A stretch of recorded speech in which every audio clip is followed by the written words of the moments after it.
नमस्कार दोस्तों, दिव्य भारद्वाज ज्योतिष में आप सभी लोगों का एक बार फिर से स्वागत है। उम्मीद है आप सभी लोग स्वस्थ होंगे। ईश्वर का आशीर्वाद आप सभी पे हमेशा बना रहे। दोस्तों, कुंडली के 12 भाव होते हैं,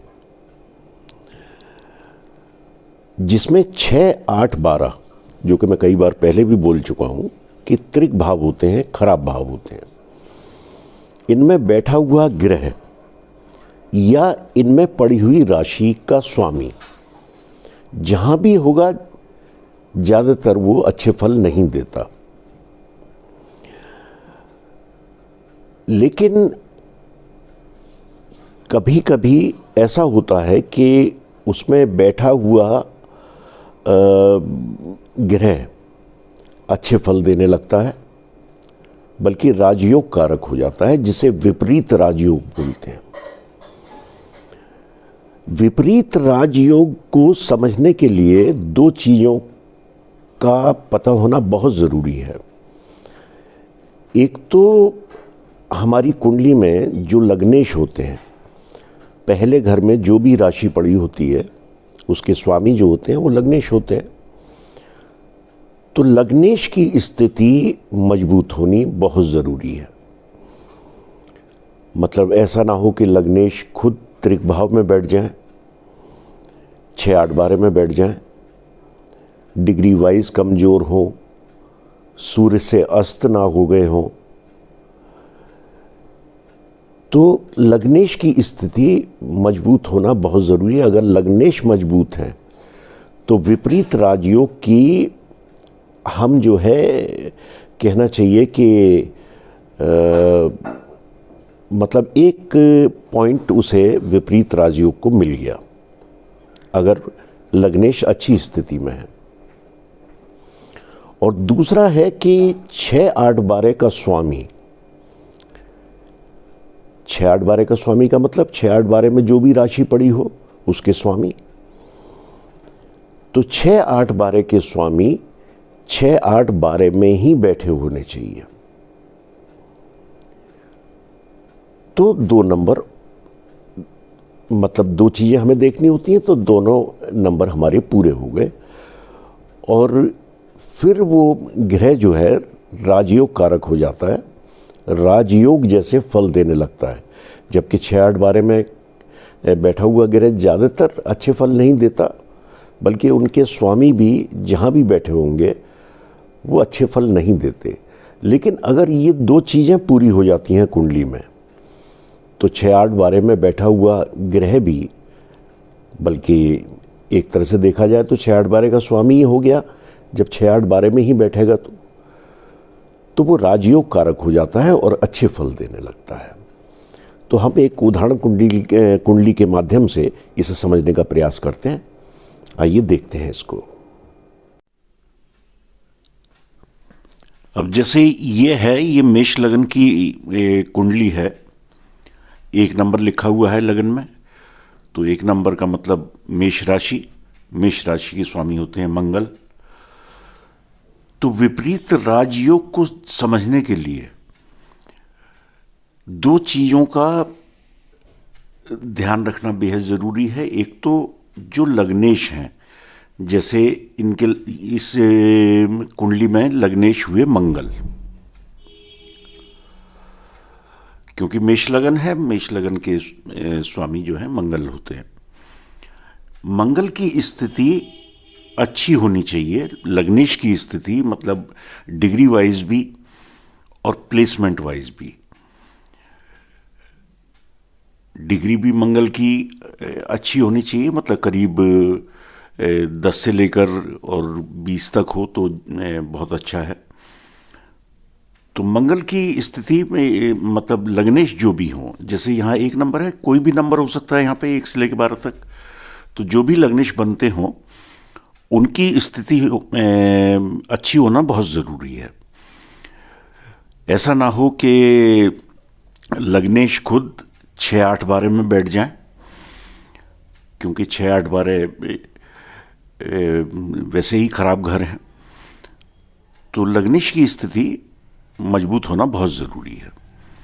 और दूसरा 6, 8, 12 का स्वामी, जैसे छठा घर ये है, 8वां घर ये है, 12वां घर ये है। गिनती भी यहाँ 6, 8, 12 लिखी हुई है, लेकिन यहाँ गिनती कुछ भी हो सकती है, लेकिन छठा घर यही रहेगा हमेशा। बेशक यहाँ 8 नंबर लिखा हो, 9 नंबर लिखा हो, 10 नंबर लिखा हो, जो भी लिखा हो, लेकिन छठा घर यही रहेगा, 8वां घर यही रहेगा, 12वां घर यही रहेगा। तो 6, 8, 12 का स्वामी 6, 8, 12 में बैठा हो। अब जैसे यहाँ छठे के स्वामी हैं, ये कन्या राशि बनी 6 नंबर, कन्या राशि के स्वामी होते हैं बुधदेव। तो बुधदेव अगर यहाँ बैठे हों, या बुधदेव यहाँ बैठे हों, या यहाँ बैठे हों, इन 3 घरों में, तो ये विपरीत राजयोग की स्थिति हो जाती है। अब जैसे मंगल देव हैं, मंगल देव अगर किसी वजह से यहां पे बैठे हैं,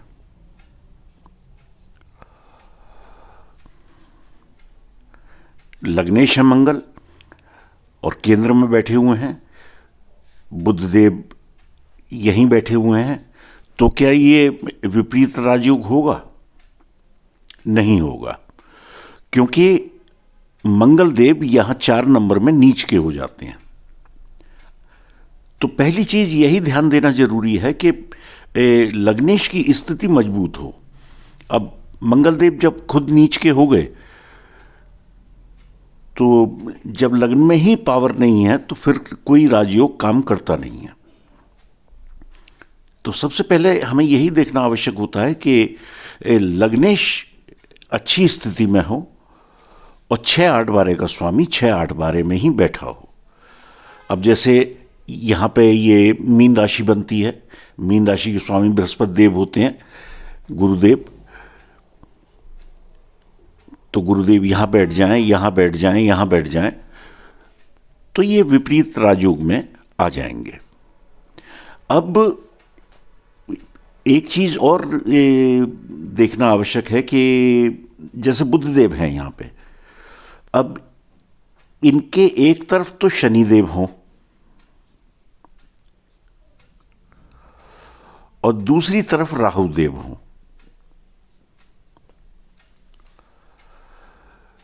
तो ये विपरीत राजयोग के लिए और भी ज्यादा अच्छी स्थिति है। जबकि सामान्य दशा में ये अच्छी स्थिति नहीं है। जब कोई ग्रह 2 पापी ग्रहों के बीच में आ जाता है, तो वो पाप कर्सरी योग में आ जाता है, फिर वो अच्छे फल नहीं देता। लेकिन विपरीत राजयोग में अगर ये स्थिति आ जाती है, तो और भी ज्यादा अच्छा है। अगर ना भी हो तो भी कोई बात नहीं है, सिर्फ 6, 8, 12 का स्वामी 6, 8, 12 में हो और लग्नेश अच्छी स्थिति में हो, तो विपरीत राजयोग बन जाएगा। लेकिन और अच्छा होगा अगर ये पाप कर्सरी बोलते हैं इसको, जब 2 पापी ग्रह किसी भी ग्रह के दोनों तरफ होते हैं, तो ये स्थिति हो, या कोई पापी ग्रह इन पे कहीं से अपनी दृष्टि डाल दे, तो विपरीत राजयोग और अधिक फलदायक हो जाता है।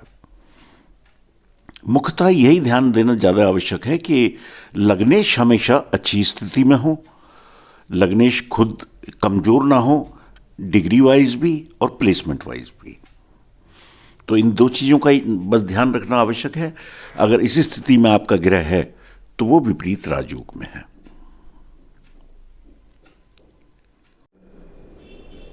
तो दोस्तों, उम्मीद है कि आप इस चीज को समझ गए होंगे कि किस तरह से एक ग्रह त्रिक भाव में बैठने के बाद भी राजयोग कारक हो जाता है और राजयोग जैसे फल देने लगता है। उम्मीद है इसे समझने में कोई मुश्किल नहीं है, आप लोगों की समझ में आ गया होगा। तो दोस्तों, अगर वीडियो अच्छा लगे तो लाइक कीजिए, सब्सक्राइब कीजिए, कमेंट जरूर कीजिए। तो आज के लिए इतना ही। नमस्कार।